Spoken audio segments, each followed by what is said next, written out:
Semangat perubahan, salam kedaulatan rakyat.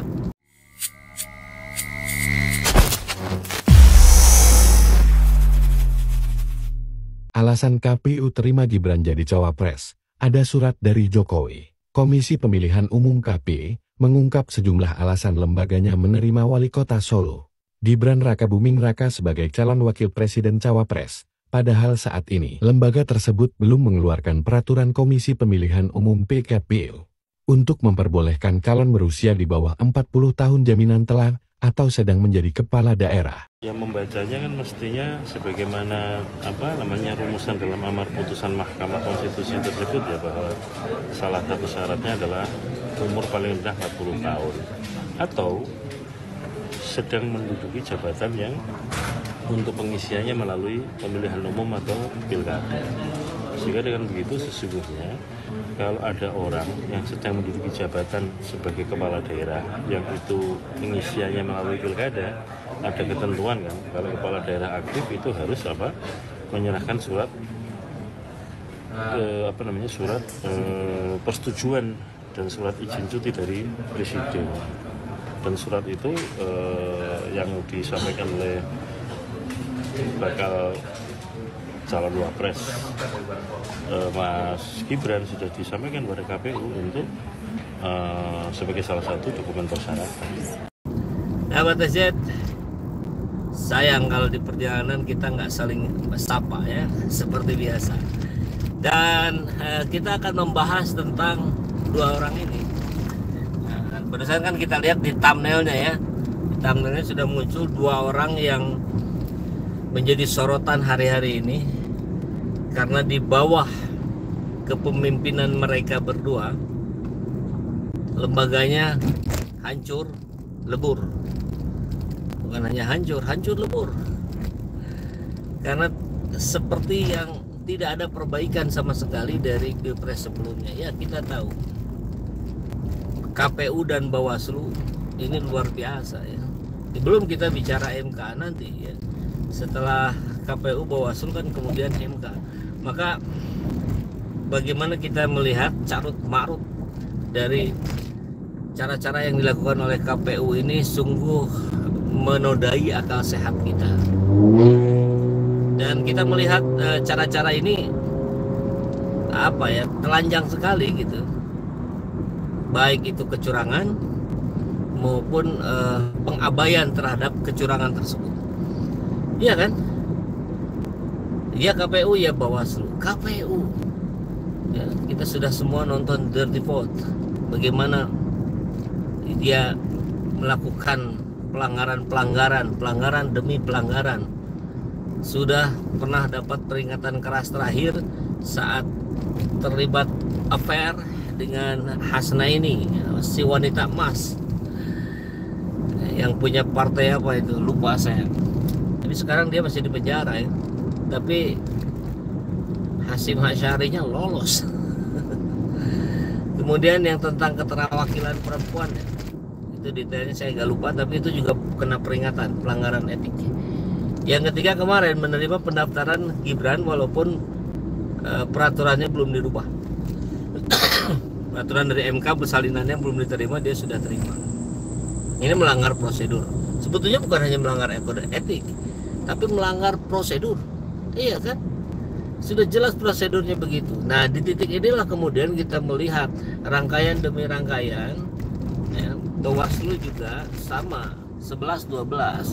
Pertama, dia tidak melakukan pengawasan yang benar, melakukan pengabaian, tapi justru yang kencengnya ini divisinya. Bawaslu punya divisi namanya Bawasnis. Nah, ini yang kerjanya efektif. Itu kan fakta yang kita lihat lah. Bagaimana Anies berkali-kali mendapat teguran padahal bukan sesuatu yang penting untuk ditegur, tapi bagian mereka Gibran bagi-bagi susu di CFD, jelas pelanggaran, terbukti. Bawaslu nggak ngapa-ngapain. Tidak ada. Ngapain ada Bawaslu gitu? Kalau yang hal-hal yang seperti itu ternyata tidak terapkan gitu. Tidak ada sanksi, tidak ada sanksi. Itu kan harus yang membuat orang jerak. Kan itu konsep dari hukum, sanksi, punishment itu harus membuat orang jerak. Kalau sekedar peringatan ya mana jeraknya. Jadi saya sependapat dengan yang disampaikan oleh Akbar Faisal dalam sebuah diskusi di Metro kalau tidak salah, itu mengajukan bahwa bubarkan saja Bawaslu. Bawaslu tidak berguna. Nah, tapi kita coba lihat nanti ini momen terakhir dari bagaimana integritas Bawaslu diuji adalah pelaporan kecurangan-kecurangan yang sudah terjadi secara terstruktur, sistematis dan masif. Terstruktur itu jangan dilihat dari kejadian hari H. Namanya struktur ya pasti sudah jauh-jauh hari. Dari mana? Ya dari situ. Dari diloloskannya Gibran sebagai cawapres. Dari bahkan kita bisa lihat juga dari pemekaran provinsi di Papua yang diperbanyak. Apa kaitannya dengan Pilpres? Ya agar selain menang satu putaran itu kan bukan hanya lebih dari 50%, tapi juga harus menang di 20 provinsi. Nah, makanya dibanyakin untuk memenuhi kuota 20 itu. Kan begitu logika yang terbangun. Nah, maka hari ini banyak sekali yang mendoakan kedua orang ini.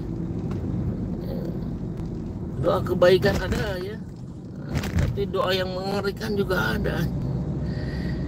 Ini seperti yang disampaikan oleh, saya baca ini menarik juga nih dan saya yakin ini banyak sekali yang melakukan hal yang sama. Dari Yudis Diliana, kita doakan jika kedua orang itu bekerja secara jujur dan adil, semoga mereka beserta keturunannya mendapatkan kebaikan sepanjang hidupnya. Tapi jika mereka terlibat dalam kecurangan, semoga mereka berdua seluruh keturunannya mendapatkan kesialan dan kehinaan sepanjang hidupnya. Amin. Kita aminkan. Kenapa? Kita perlu mendoakan yang seperti itu. Kan ini harus menjadi pelajaran untuk kita semua. Peran satu orang yang berkuasa dengan tanda tangannya ini bisa mempengaruhi, bisa berpengaruh sangat-sangat besar terhadap kehidupan Indonesia 5 tahun ke depan. KPU kayaknya bukan punya rakyat Indonesia. Bahkan ya betul itu kita dengar kemarin, faktanya ada, datanya ada, servernya ternyata di mana? Di Cina. Satu di Cina, satu di Singapura. Gimana mau dikatakan aman kalau begitu? Apa kita nggak mampu melakukan itu? Sirekap katanya dananya 3,5 miliar dibikin oleh dosen proyek dosen ITB, katanya mau diklarifikasi ya. Lawan simpatisan 01, 03 semoga bersatu. Ya harus bersatu untuk kepentingan yang sama, semuanya harus bersatu gitu. Termasuk pendukung 02 yang Anda menginginkan pemimpin lahir dari pemilu yang jurdil ya, jangan belum apa-apa pemilu harus damai sampai melakukan kecurangan. Itu namanya membodohi rakyat.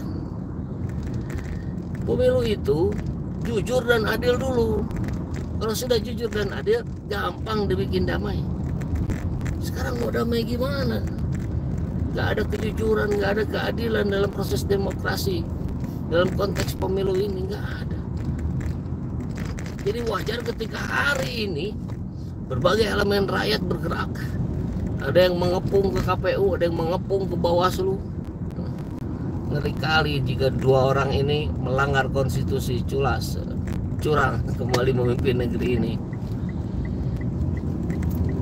Ya kita tahu, sadar lah ya bahwa keberadaan Gibran itu adalah sama dengan Jokowi 3 periode, sama dengan Jokowi perpanjangan jabatan. Kan itu yang mereka perjuangkan. Dan itu pula yang ditolak oleh kawan-kawan kita di PDIP. Nah, ini menjadi sebuah catatan serius buat kita. Andai ya, kita berandai-andai kan kita selalu harus berpikir rasional juga. Kita harus selalu menyiapkan plan A, plan B, plan C dan seterusnya.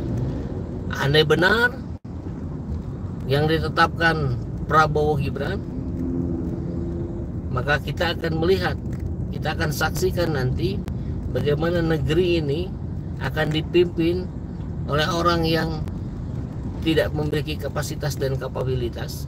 Pertama itu, sekaligus melanggar konstitusi, melanggar etika, di mana pemimpin itulah yang harus memberikan contoh keteladanan dalam hal penyelenggaraan negara. Ucapin selamat udah nggak Pak? Ucapin selamat udah nggak Pak ke Pak Prabowo? Oh, udah lewat telepon dan kita ucapin selamat. Sama Mas Gibran juga? Sama Mas Gibran juga? Kita ucapin selamat. Makasih Pak. Arahannya kepada cawapres gitu. Nah, nggak perlu lah Pak Prabowo. PSI P3 nggak lolos gimana? Mana yang baik untuk negara ini, saya kira. Makasih Pak. Ya udah tahu. PSI